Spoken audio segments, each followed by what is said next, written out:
for today's video. Good evening guys. Nagluluto naman tayo ngayon ng pachamba guys. Pachamba na manok. Pinerito guys. Ayan guys, ang aking boy na, ano ba yun? Pangalan yun guys? Hindi ko alam. Basta alam na yun, all purpose na yun guys. Ayan guys, nandito siya. Ano ba itong pinagpipirito ko guys? So, ayan guys. Ayan.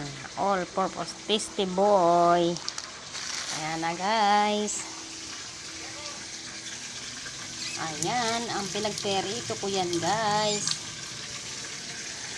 Kaumpisa ko palang pagluto. Ayan. Yung manok. Ayan. Ayan na yan guys. Ito na siya guys.